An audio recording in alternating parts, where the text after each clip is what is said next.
Fala, galera.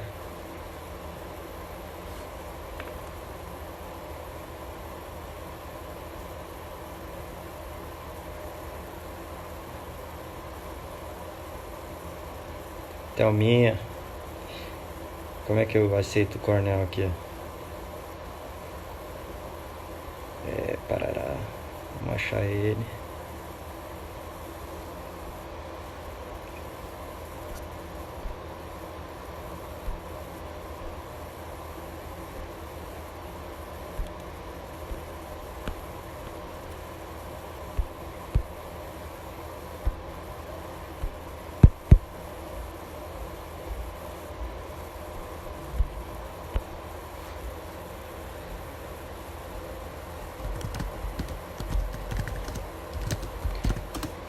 Fala, galera. Tô esperando o Cornel entrar aqui pra poder começar.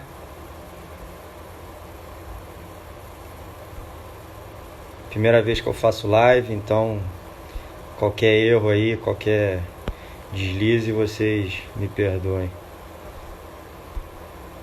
Cornel, aperta aí pra me solicitar, porque aí fica mais fácil pra eu te achar aqui. Ah, foi.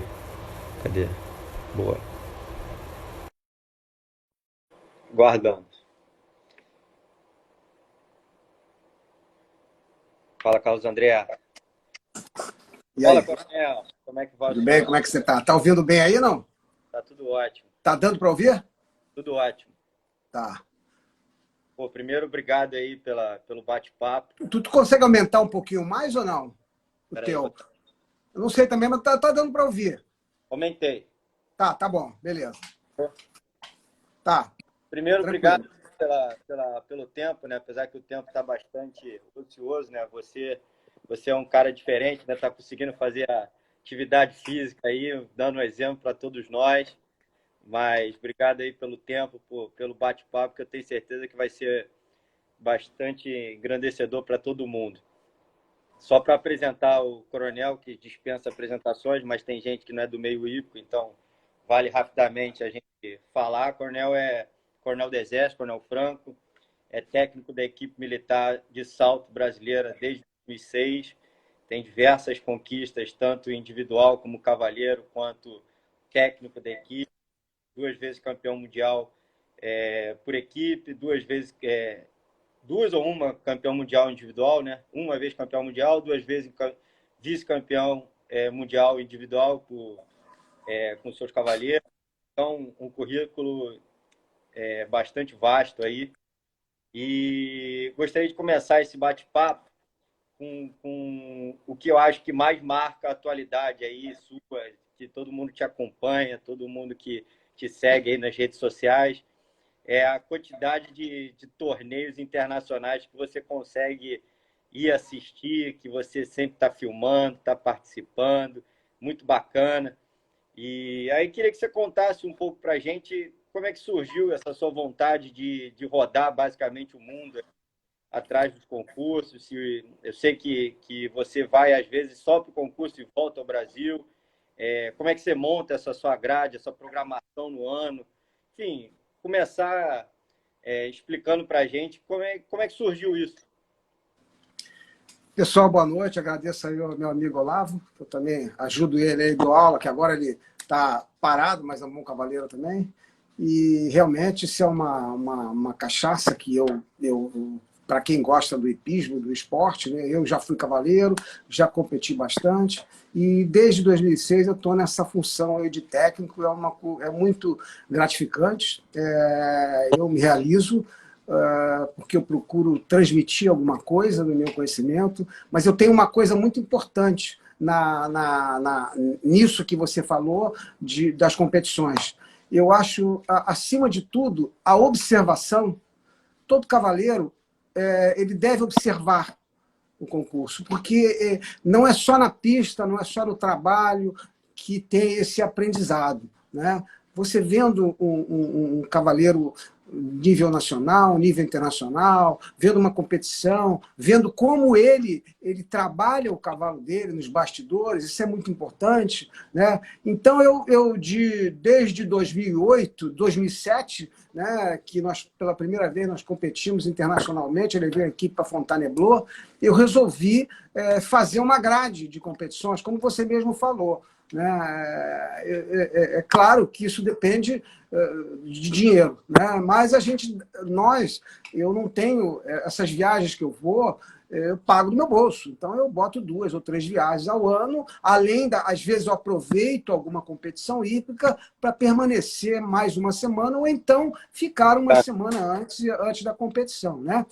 Mas eu também conto com a ajuda de todos esses cavaleiros internacionais aí, que são nossos amigos, conto com a ajuda do Rodrigo Pessoa, do Marlon, do Pedro, de toda essa turma aí que me ajuda aí. Nós estamos aqui com o João Vitor, um garoto que é aluno, o Neco, né, que é uma pessoa, né, sensacional, que nos ajuda em tudo. Né? Então, você conseguir uma credencial, por exemplo, para entrar num concurso de ARREN, né? Realmente, as pessoas, um ingresso de um grande prêmio está na faixa de 80 euros. Agora, você ter essa oportunidade de poder ver as cocheiras, ver como é que os tratadores fazem as cocheiras, como é que os cavalos são cuidados, como é que se trabalha um cavalo antes de um grande prêmio, o cara vai lá. Então, quer dizer, não é só ir lá, não é só o glamour, né? Muito bonito você ir numa competição internacional, em Paris, e o glamour do vinho, essa é bonita, é bacana, para quem tem dinheiro é ótimo, entendeu? Agora, para nós que gostamos do cavalo, a gente gosta de ver, entrar na pista, ver a altura do obstáculo, medir a distância, olhar o cavaleiro. Né? A gente tem a história depois que a gente pode contar aqui do nosso cavaleiro sueco, Peter Fredriksson. Né? Quer dizer, coisas que a gente vai aprendendo com o dia a dia. Bacana.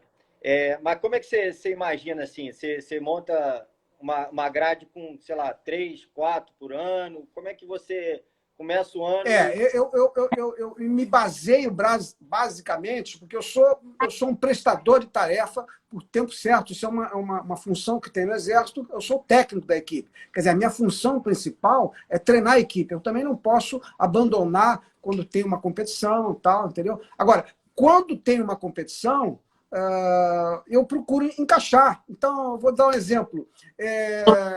Em 2017, nós tivemos em Fontainebleau no Campeonato Mundial. Terminou o Mundial, eu já fiquei uma semana e assisti um 5 estrelas, um campeonato fantástico, que é o CSI de Verona. Né? Feira do Cavalo, um concurso sensacional. Claro, quem me conseguiu, o Rodrigo Pessoa conseguiu credencial e tudo. Sim.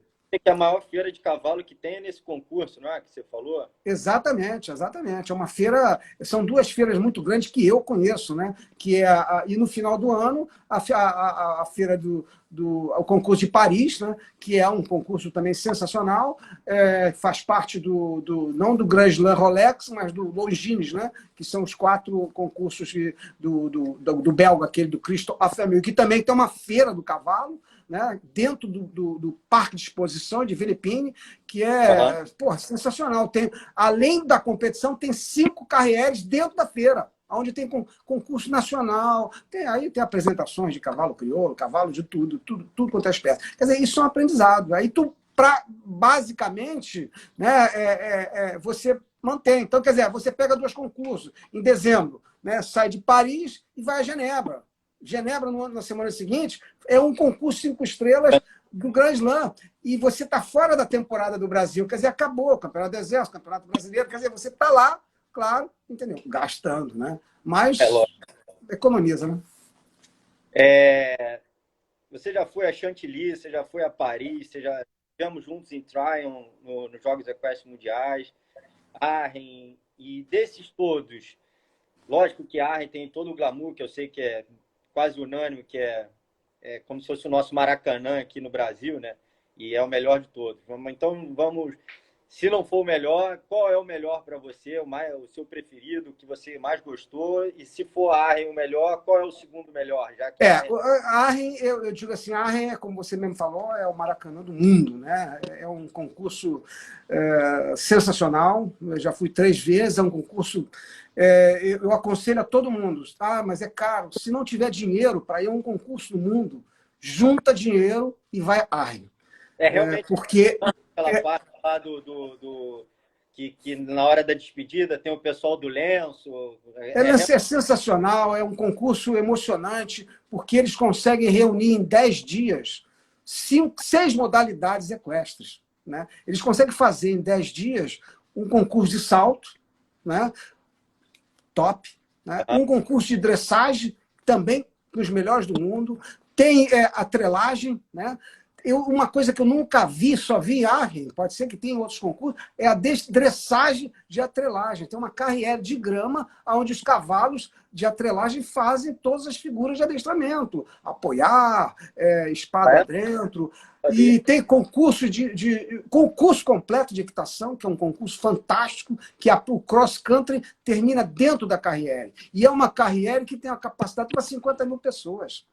E fica lotado todos os dias. E como você, Olavo, falou, no último dia, é tradicional, tem a mais, desde o começo de Arren, todos os cavaleiros fazem o desfile de encerramento. Não tem aquela coisa do cavaleiro ir embora e o alto-falante coloca lá. É claro que não são todos, né? Mas a maioria deles, os campeões de todas as modalidades. Aí fala lá, Brasil, fulano, Chile, aí entra, fazem os desfiles, o estádio lotado, todos recebem um lenço branco, chega a ser emocionante, e toca-se uma música, né? Eles desfilam em alemão, né? É como dizendo que sejam bem-vindos no próximo ano, queremos ver vocês aqui no próximo ano. Uma coisa sensacional. Agora, o segundo concurso que eu falo também é do Grand Slam, que é o de Genebra, que também é sensacional, porque é um indoor, numa pista enorme, né? Totalmente diferente dos indoor que tem na Europa, né? Que são praticamente em picadeiros fechados. Genebra não, Genebra é uma pista do tamanho de uma pista outdoor. Eu não sabia. E bacana que você já chegou a ver o Pedro Vênis ganhando lá o GP, né? O Pedro Vênis me chama de pé quente, né? Essa turma aí me chama de pé quente. Eu já vi o Pedro Vênis ganhar 2 vezes o Grande Prêmio, em Versalhes, né? Que foi a primeira vez que teve um CSI em Versalhes. Aliás, os Jogos Olímpicos serão, o salto, o hipismo será em Versalhes, né? Mas não vai ser aonde foi essa competição. Essa competição foi num local pequeno, quem já foi a Versalhes conhece ali na entrada, Écurie de Roi, né, onde tem as cocheiras do rei, né, ali é que foi feito o concurso de Versalhes, e o Pedro Vênis ganhou de forma sensacional aquele grande prêmio, e depois em seguinte ganhou Genebra, eu fui a Genebra no seguinte, e agora no passado em Aachen ele ficou em quarto. Quer dizer, aí me diz que eu sou pé quente. A gente sempre brinca, né? Bacana. Então, pelas suas idas aí aos concursos, você acabou criando até vamos dizer, até uma intimidade com os nossos cavaleiros top, que muita gente queria ter, né? Muita gente é nossos ídolos, a gente queria estar perto deles e é muito bacana. Você consegue ter esse laço mais perto com eles e tal. Então, dizer para a gente um pouquinho como é que é ter esse contato com eles. É muito aprendizado realmente, deve ter uma troca de informações tremenda com vídeos no WhatsApp, de treinos, de concursos. O que você avalia? Qual é a tua sensação e foi uma coisa natural, né? De tanto ir, acabou estreitando o relacionamento, né? Realmente, às vezes a gente tem assim, aliás, em todo esporte assim, né? Que a gente acha que esses cavaleiros pegam um Marlon, um Pedro Vênis, para dizer os top, o próprio Uri, que me ajuda muito lá também, que agora fez uma live muito bacana. A gente acha que eles são inatingíveis, né? Mas são pessoas como a gente, que batalharam, foram para lá, ralaram, se ferraram e sabem o quanto é importante. Às vezes o cara chega lá, porra, me coloca para dentro e ele ajuda. Né? Tanto que você mesmo, lembra, você foi a Calgary, né? E você ficou meio com tímido em falar com o Eduardo Menezes. Porra, fala com o Eduardo, pede uma credencial para ele. Se ele não tem, ele não vai, ele vai dizer, ó, não tenho, não posso, entendeu? Mas todos esses sempre me ajudam. O João Aragão, que eu não sei se está aqui, o João Aragão não entrou, eu não sei se ele está aqui, mas o João me brinca comigo, né? Que eu estou sempre pedindo credencial ao Rodrigo. E eu digo, não, eu acho o seguinte, pedir não ofende. E outra coisa, eu criei uma rede muito grande aqui, porque todos eles falam comigo, eu tenho tenho 2.000 amigos aqui no Facebook, acho que 80% é ligado ao cavalo, e eu gosto de assistir os concursos no Clip My Horse, na Fei TV, e filmo e coloco eles. Né? E às vezes eles me mandam. Né? O Musa tem me mandado, agora que está lá, todos eles me mandam. Né? Filipinho, quer dizer, e estão sempre dispostos. Quando eu chego no local, Filipinho, todos eles me ajudam. Eu não tenho queixa de nenhum deles. E vou dizer mais, acredito que qualquer brasileiro que chegar na Europa, num concurso desse, encontrar um cavaleiro, se ele tiver uma pulseira, alguma coisa, ele vai dar. Que barato. E além disso, de concurso, de gerar pulseira, de gerar networking para vídeo, para mídia, vamos dizer assim, você conseguiu também absorver informações até para a sua equipe, né? Pelo que eu sei, você conseguiu fazer algumas clínicas, levar o seu pessoal para ter informações, para ter a prática lá fora. Se puder contar um pouquinho para a gente dessa experiência, eu acho que foi mais de uma vez, né? Contar eu acho exatamente. Que é exatamente. Câmbio, que no passado todo mundo dizia que o berço do hipismo era o hipismo militar.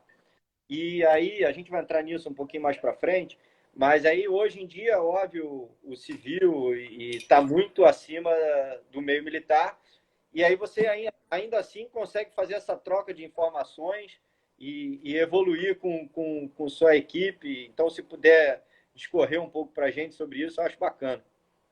Eu quando cheguei em 2006, que foi no Mundial em Porto Alegre, Campeonato Mundial realizado em Porto Alegre, organizado por meu chefe, General Paulo Chagas, eu conversei com o General Paulo Chagas, e na época ele estava na ativa, e ele iniciou esse projeto e me convidou para ser, na época eu fui ser assistente do Coronel Bernardes, que era o técnico, e eu fui ser assistente.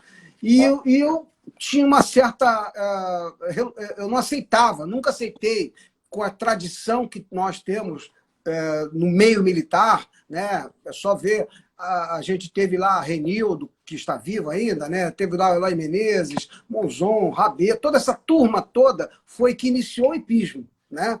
É claro que depois ficou mais profissionalizado, foi mais profissionalizado, e claro, o recurso entrou e a instituição, porque o militar ele tem um diferencial em relação ao civil. O militar que pratica o hipismo, ele é militar atleta, ele não é atleta militar, correto? Então ele faz tudo que o militar faz, cumpre a missão dele de garantia de lei da ordem, combate, serviço em campanha, treinamento, curso, ESAO, ESM, tudo, e monta cavalo. E entra em competição. Então, é difícil hoje, nesse esporte profissionalizado, a gente atingir um nível olímpico. No entanto, nos Jogos Mundiais de 2011, o Exército resolveu investir, né, no treinamento das equipes, e nós conseguimos, com isso, com o contato que eu tinha com o Nelson Pessoa Filho, com o nosso Stockler, que Deus o tenha, faleceu cedo, mas foi uma pessoa sensacional que nos ajudou bastante, conseguimos levar a equipe 2 vezes. Tá? Agora, eu vou ressaltar aqui, o Exército, a instituição, no caso do Ministério da Defesa, arcou com todas as despesas de passagem e diárias. Né? No entanto, uma clínica dessa tem custo, porque você tem que pagar cavalo, alugar carro, prolabore, etc, etc, etc. E eu agradeço muito, mais uma vez, todos conhecem aqui, o Dr. Jorge Gerdau Von Peter, que nas 2 clínicas me deu o dinheiro para fazer frente a essa despesa. Então, ele me deu o dinheiro vivo, né? No qual nós fomos a primeira vez lá com o Nelson Pessoa, né? Levamos uma equipe, não a equipe que disputou o Mundial, mudou um pouco depois. Isso foi em e que ficamos ano? lá umas... Oi? Foi em que ano? Foi? Isso foi em 2010. Né? Ficamos lá umas 2 semanas.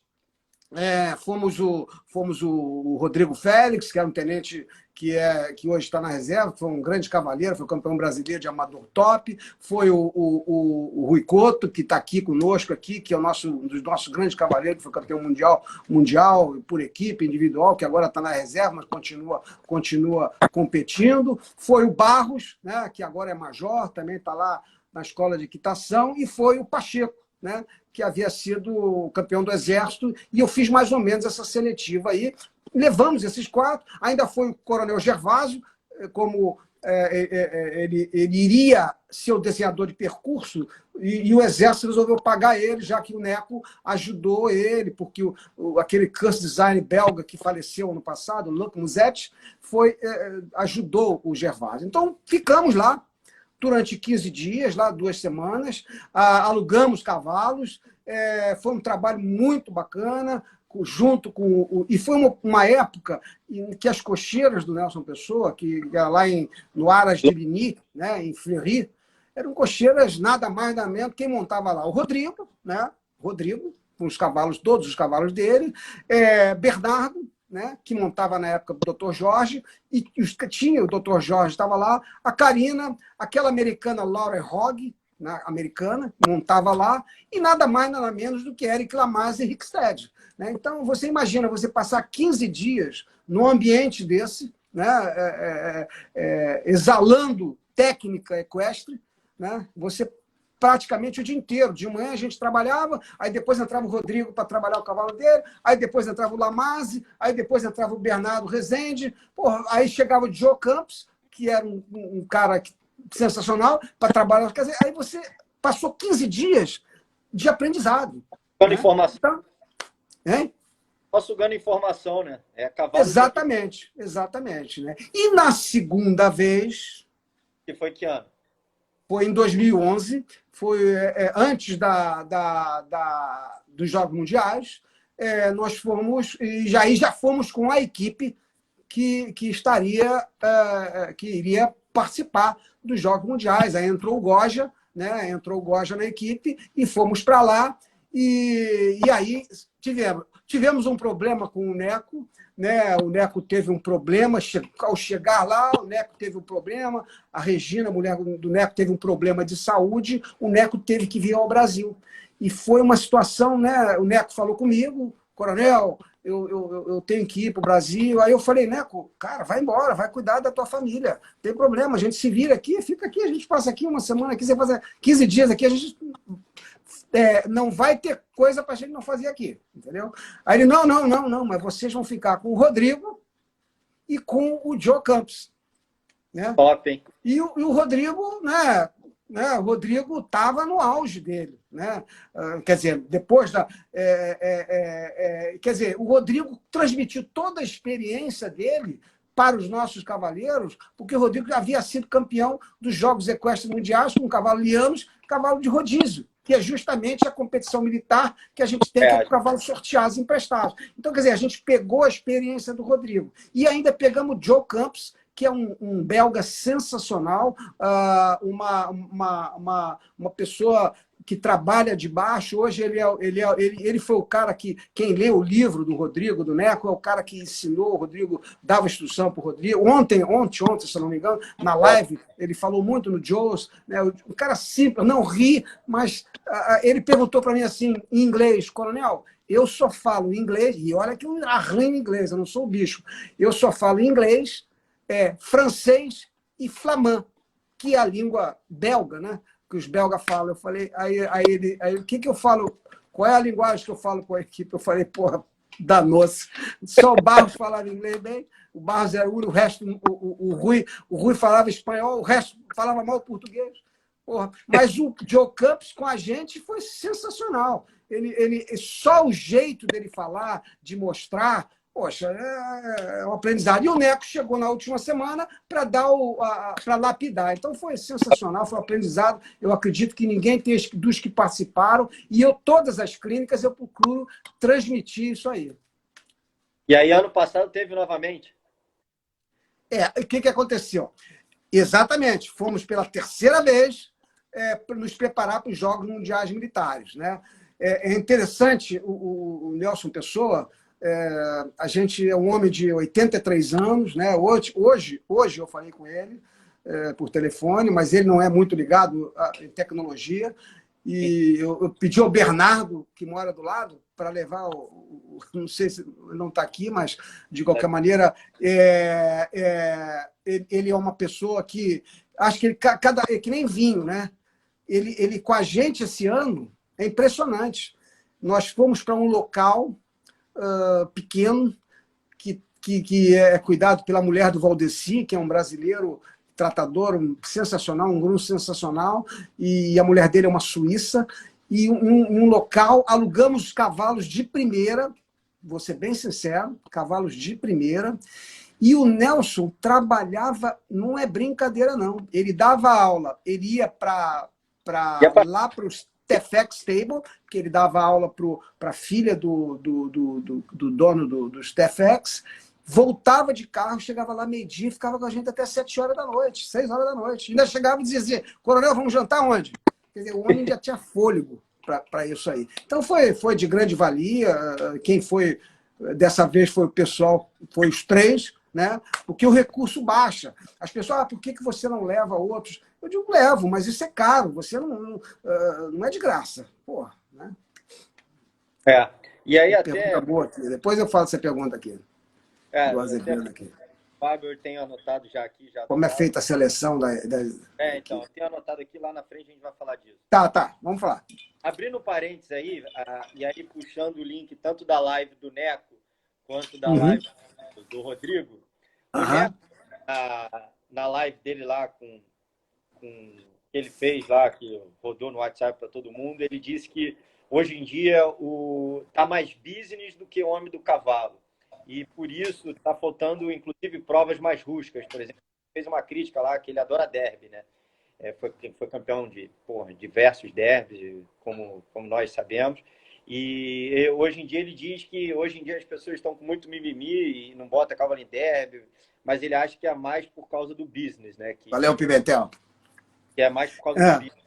E ontem o Rodrigo, na live dele, disse que a gente já chegou basicamente no topo, né? Tanto de delicadeza, de obstáculos leves, de ganchos retos e altura.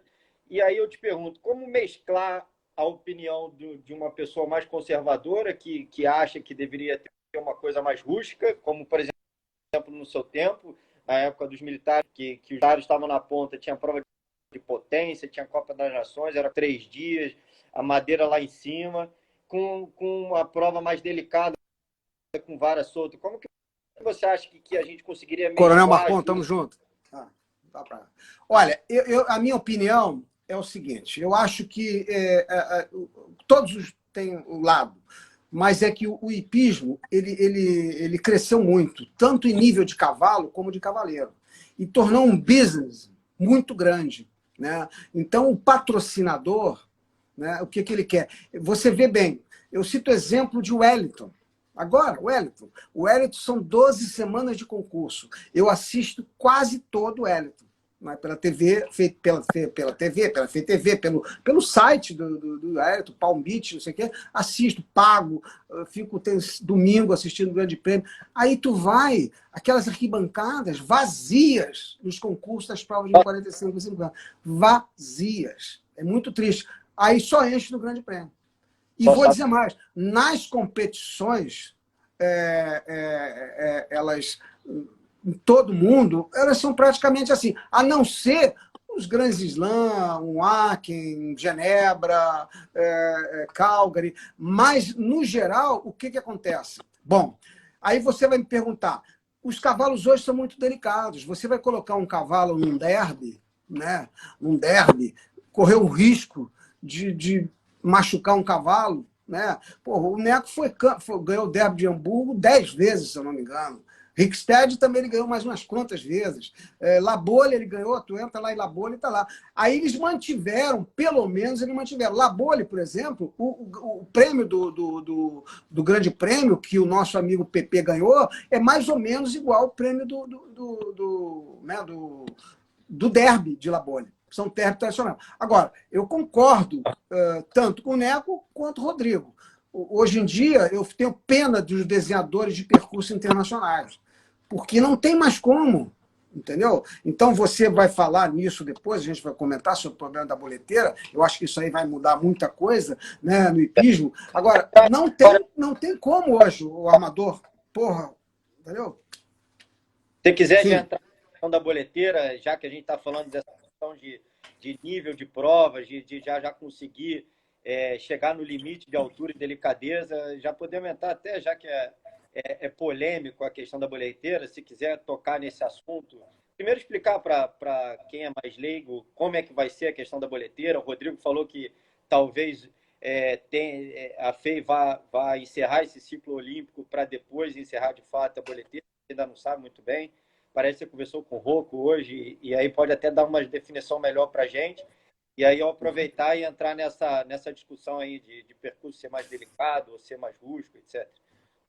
A boleteira, eu sou da época, né? É muito ruim você dizer no meu tempo, né? Mas fazer o quê?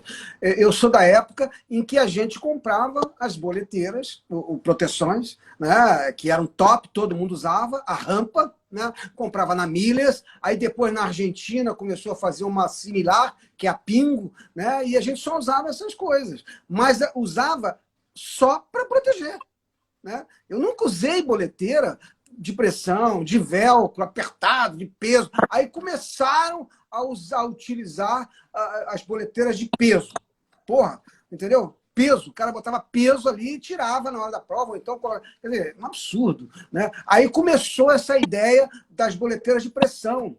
Né? Então tem cavalo que não salta se não for boleteira. Meu cavalo não salta se não botar pressão. E é verdade mesmo, os cavalos se acostumaram mal com isso aí. Né? Eu acho... Aí o que a FEI fez? Ela passou a reduzir. De 4 anos para cá, ela foi fazendo uma coisa por fases.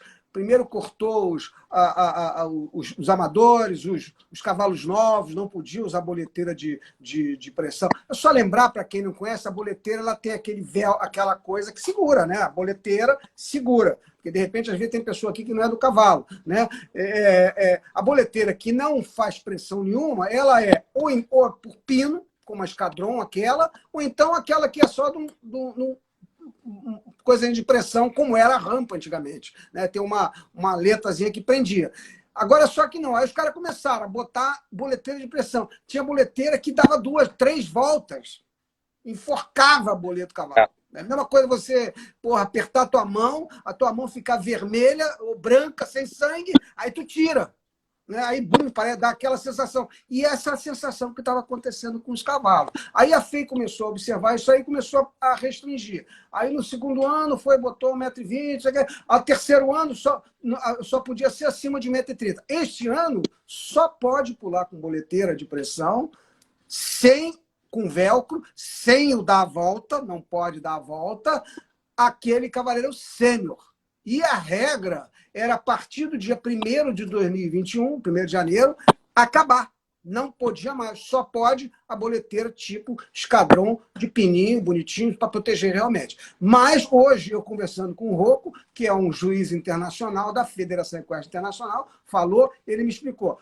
Já está aprovado, só falta ser sacramentado oficialmente que isso aí, tendo em vista o problema do Covid e tal, vai ser a partir de 2022. Né? Eu faço muita analogia com o que teve na natação. Né? Os nadadores nadavam com aquele macacão, né? E aí depois teve a determinação que só poderia ter o calção, né? Não poderia ter o macacão inteiro, e aí os tempos das provas aumentaram. Né? Você acha que vai acontecer isso também no hipismo, de a correria que está hoje em dia, os grandes prêmios, a gente às vezes não estamos nem ir para o âmbito internacional. Na Santo Amaro, por exemplo, você pega um grande prêmio e tem 10 zeros, 8 zeros, e às vezes você zera e não consegue chegar no pódio ali, entendeu? Você acha que vai ter um impacto relevante nisso e também para a questão dos Jogos Olímpicos, etc? Qual é a sua visão? Eu acho que vai ter impacto. O João Aragão falou uma coisa muito bacana aqui, que a gente já tinha conversado sobre isso. Tem cavalo que ele é muito sensível. Às vezes ele nem precisaria, normalmente, de uma boleteira. Aí ele joga o pé lá em cima.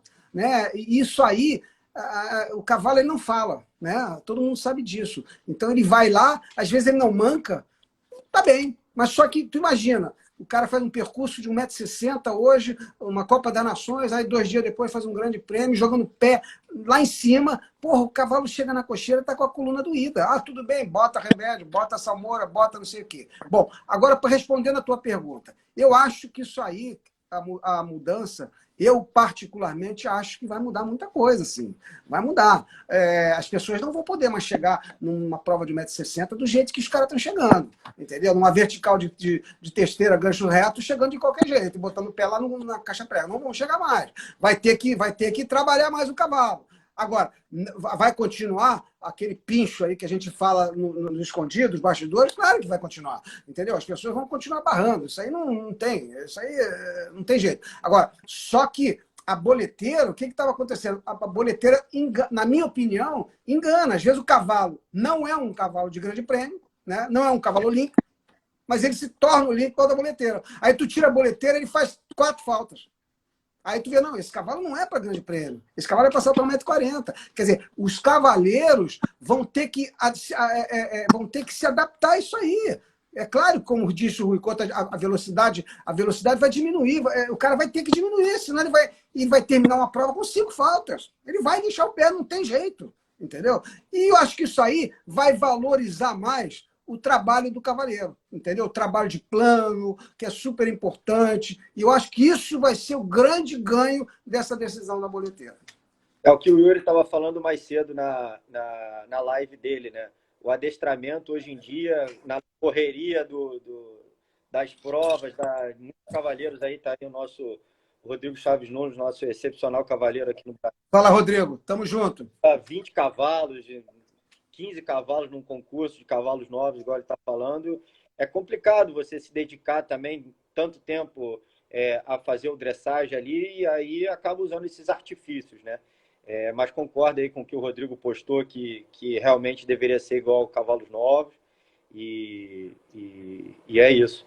Só dando uma informação, a Gabriela perguntou a questão de como é que ficou a Covid em relação aos campeonatos. Com relação ao internacional, que a gente acompanha, cancelou tudo. A Arren, eu acho que adiou por enquanto, ainda não tem uma indefinição se vai ter uma nova data ou não. E no âmbito militar, o Coronel pode dizer aí melhor como. Valeu, Rodrigo, um abraço. Como é que ficou? Se vai ter Mundial esse ano, se vai ter Campeonato do Exército, se vai ter Campeonato. Olha, nós ainda estamos aí estudando. Essa semana teve uma reunião aqui na Comissão de Desporto do Exército. Eu, como idoso, né, não pude participar, tendo em vista que estou aqui enfurnado aqui 25 dias, né? Então, quer dizer, não pude participar. Mas eu acompanho, né, de forma virtual, eles sempre me colocam. O Campeonato do Exército estava previsto o de salto, né, para ser em julho, né? Já não vai ser mais em julho, né? Nós temos um campeonato mundial militar em outubro, em Fontainebleau, né? Já tínhamos feito até um processo seletivo, depois a gente pode até falar com isso depois. E nós já tínhamos feito até umas normas, mas o Covid agora a gente está aguardando. O Mundial Militar não foi cancelado ainda. Você entra lá no site do Conselho Internacional de Esporte Militar, está lá, né? Mas acreditamos que deva ser cancelado, sim. O do Exército estavam querendo puxar para junto do Campeonato Brasileiro Militar, que é em outubro, em Brasília, junto com a Copa Dragão. Não sei, né? Ainda está em discussão isso aí, né? Mas eu acredito que deva ser quase tudo cancelado, talvez. Entendeu? Entendi. Então, já que a gente entrou nessa parte aí de ser técnico, de programação e tudo, primeira coisa, como é que surgiu a sua ideia de ser assistente do Coronel Bernardi, depois de se firmar como técnico? Como é que como é que vinha sendo a equipe militar brasileira antes de vocês? Qual foi o projeto que vocês montaram? Se puder contar um pouco do início, porque a gente já falou das clínicas, de como é que mais ou menos está hoje. É, Títulos a gente divulgou brevemente aí em 3 linhas os é, principais, mas ninguém sabe como é que foi o início da história, né? Como é que foi a é. dificuldade lá de trás e tudo mais. Se puder rapidamente dizer para a Olha, gente. eu sempre fui cavaleiro, né? Competia, eu tive muita ajuda do meu sogro, da minha mulher, que tinham cavalos sensacionais. Meu sogro era um coronel Mauro Costa Rodrigues, era um apaixonado por cavalo, né? Adorava, ele comprava cavalo, entrava no leilão, comprava, mandava eu comprar. Porra, a gente tinha um monte de cavalo. E a gente competia, eu tinha caminhão, eu competia junto com o Guedes, e a gente ia com o Bidone lá do Sul, e, enfim. E eu nunca admiti. Aí chegou um momento, né, que começou os mundiais, né? Teve um mundial na Bélgica, já tinha tido um mundial em Roma, eu nunca tive oportunidade, eu nunca tive a felicidade de ir a um mundial, porque eu não sabia que tinha mundial. Mundial militar de hipismo tem desde 1965, e eu não sabia. Pô, no meu auge, eu só fui a Sul-Americano, 2 Sul-Americanos e Pan-Americano. Mundial eu nem sabia. Teve em Roma, teve não sei aonde, teve em Paris. Depois é que eu fui saber que tinha. Bom, e aí o que aconteceu? O Brasil participou de uma equipe lá na Bélgica, que o Rui Couto foi, inclusive, lá nos idos de 2003, 2004, me lembro, 2005. E depois foi para a Argentina, né? Porra, foi super mal. Mundial Militar na Argentina, acho que tinha. O Brasil só não foi o último, eu acho, né? Sei lá, eu fiquei sabendo. Eles treinaram lá em Porto Alegre. E eu, indignado com isso, eu já estava na reserva, paciência, escrevi uma carta ao hipismo militar. E essa carta chegou no comandante do Exército, essa carta chegou aos generais, eu guardo até hoje essa carta.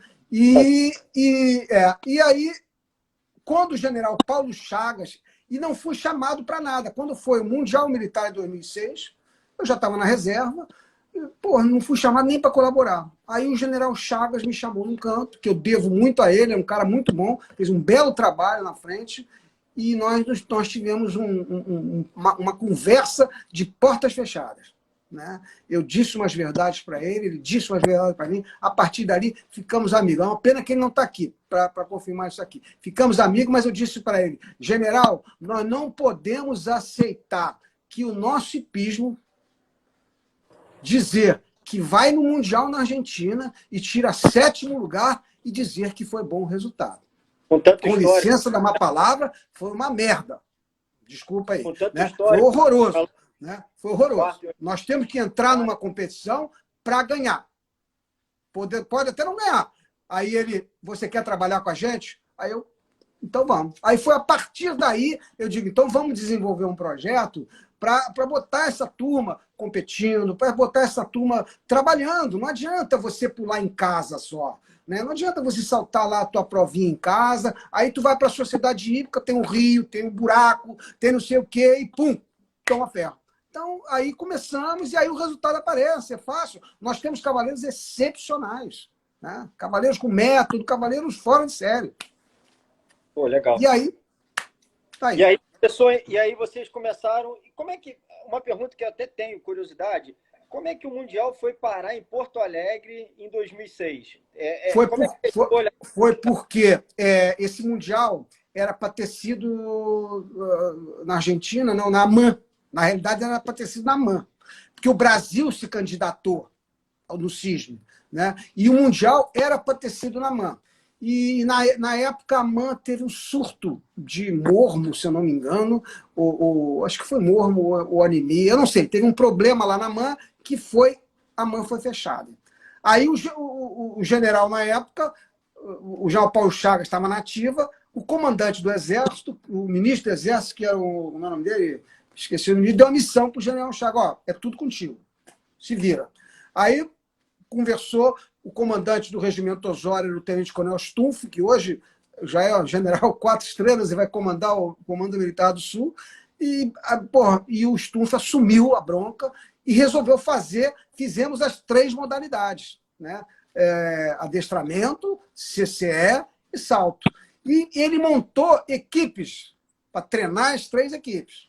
né? E quando eu fui chamado para trabalhar, depois dessa conversa que nós tivemos com o general Chagas, para ser assistente do coronel Bernardes. O coronel Bernardes era o técnico da equipe e ele trabalhava também, ao mesmo tempo, como ajudava o Ministério do Esporte. Como a equipe estava treinando 60 dias, ele não tinha em condições de estar o tempo todo lá com o pessoal em Porto Alegre. E eu substituía ele, treinava. Na realidade, eu que treinava. Né? O Bernardes só aparecia 2 ou 3 dias de 2 semanas. Né? E quando chegava, botava, ele me orientava. Eu devo muito ao Bernardes isso aí. Né? E aí, quando, em 2007, a gente foi para Fontainebleau, que foi o primeiro, depois do Brasil, aí nós saímos campeão mundial, né? Por equipe de salto, medalha de ouro o Rui Couto, que está aqui, e o Barros ainda foi medalha de bronze. As pessoas esquecem isso. Pô, mas o Barros foi medalha de bronze. Nós fomos ouro e bronze e ainda ouro por equipe. E aí o Bernardo já estava no Ministério da Educação, no Ministério do Esporte, e aí eu fui efetivado como técnico oficial a partir de 2007 até hoje. Bacana. Basicamente, só para poder explicar, na minha visão, eu acho que tem o Mundial, é igual no meio civil, né? Tem o Mundial, que é como se fosse uma Copa do Mundo todo ano, e tem os Jogos Equestres, que aí juntam diversas modalidades, que é de 4 em 4 anos. Como é que funciona? Realmente são Não, dois... o que acontece? O CISM, só para situar, porque às vezes as pessoas não sabem, o CISM é o Conselho Internacional de Esportes Militares. Né? Ele é uma entidade que reúne o esporte militar no mundo inteiro. Ele só perde em filiação de países para o COI e para a FIFA. A sede é em Bruxelas. Né? Nós estivemos em Bruxelas em 2010. O CISM, o Nelson Pessoa Filho, mora em Bruxelas há mais de 20 anos. Nunca tinha ido na sede. O CISM homenageou o Nelson. Foi emocionante. Né? O presidente do CISM homenageou o Nelson Pessoa lá no Bruxelas. E o CISM é que regula os campeonatos mundiais. Então, existem os Jogos Mundiais Militares, que são feitos de 4 em 4 anos. 2011 foi no Rio de Janeiro, né? Na qual nós sagramos campeões por equipe. 2015 foi na Coreia do Norte, que não teve hipismo, então nós não competimos, e agora foi em outubro, a nossa foi em Wuhan. Né? Eu digo assim, meu Deus do céu, se eu não peguei essa coisa dessa corona aí, eu não pego nunca mais, porque eu passei 15 dias em Wuhan e o diabo do vírus apareceu um mês depois. Porra, eu sei lá, eu fui no mercado lá onde vende morcego, ainda bem que eu não como essas porcarias mesmo, só como McDonald's e coisa. Mas, enfim, aí de 4 em 4 anos tem o Mundial. O próximo Mundial provavelmente vai ser no Catar. Né? O árabe e os países asiáticos eles estão investindo nessa parte militar. Então, provavelmente será no Catar. Né? Que é um lugar bacana e tal. Isso em 2000 e faz as contas aí. Ele é sempre um ano antes dos Jogos Olímpicos. Né? Então, por exemplo, a Olimpíada de Paris, 2024, os Jogos Mundiais, 2023. Agora, respondendo àquela pergunta do Mundial. Aí o CISM, o que acontece? Cada ano, como tem a World Cup no hipismo, que é todo ano, cada ano tem um Mundial de uma modalidade, dependendo, entendeu, da demanda do esporte. Né? Então, nós tivemos agora os Jogos Mundiais Militares, né, em Wuhan, esse ano, ou melhor, ano passado. Esse ano está previsto um Mundial de salto em Fontainebleau, em outubro, que a gente não sabe, e no 2021 está previsto um campeonato mundial militar no Rio de Janeiro, na Escola de Equitação, com as 3 modalidades. Nós estamos trabalhando nisso aí. Né? O aniversário de 100 anos da Escola de Equitação da Missão Francesa. Com 100 anos da escola, né? Tá. E aí, como é que funciona a programação das equipes assim, para seleção nos mundiais e tal?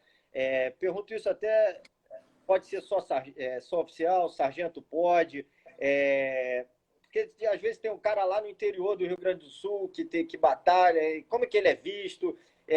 A gente sabe, por exemplo, no ano passado teve um sargento que ganhou o campeonato do Exército, ele é visto. Como é que você faz essas observações? Você troca figurinha com todo mundo, deve ter uma rede de contatos, você seleciona determinadas provas. como é que funciona essa escolha? Até que foi a pergunta do Fábio Azevedo aí. Como é que funciona essa escolha, assim, principalmente porque como o militar está no Brasil inteiro, né, e o Brasil é muito grande, é difícil É um você... quadro, Érica, olha lá. Ela está perguntando. Tá, respondendo. Realmente, para você selecionar a equipe, eu parto do seguinte princípio. O hipismo no Exército ele tem três vertentes. Né? Ele tem o lado operacional, né? que o cavaleiro, o militar de cavalaria tem que fazer lá, saber montar, toda aquela coisa de aprender atributos da área afetiva, iniciativa, coragem, que são os atributos de todo militar. Tem o lado do incentivo ao esporte, nos quartéis de cavalaria, o tenente, o sargento, que é a cudelaria do Rincão, e tem o lado da competição. Né? A minha grande briga no bom sentido, é o seguinte: nós temos que ter resultado. Não adianta, eu não vou conseguir convencer um general, um comandante. Agora não, que o nosso comandante monta cavalo, tem 3 cavalos, nunca vi um cara montar tanto quanto ele, que Deus o tenha. Assim. E, então, quer dizer, hoje mesmo eu estava passando uma ginástica para o Vinhas, para o cavalo dele, que ele vai fazer segunda-feira. Aí o que acontece? Se nós não tiver, como é que eu vou conseguir convencer um general lá que está lá, que ele tem que me dar recurso para eu competir? Ele vai perguntar: mas vocês ganharam o quê? Qual é o resultado? A verdade é essa. A verdade é essa. Não, o general está aqui. Ó. Nós somos 2 vezes campeão mundial militar, somos 2 vezes campeão sul-americano, fomos campeão brasileiro de amador, individual. Quer dizer, esse é o importante. Isso é importante. Então, o resultado é importante. E, para isso, você tem que ter cavaleiros para ganhar isso aí. Eu não gosto de, em equipes internacionais, fazer um esporte assistencialista. E ninguém faz isso aí. Bom, aí perguntando à seleção, o que acontece? Quando sai um mundial desse, a gente expede. É claro, a gente vai conversando, porque eu não sou o Tite. Né? Até eu queria ser o Tite, né? Para escolher o fulano, o Beltrano, e ó, chegar na entrevista coletiva, escolher minha e dane-se. Né?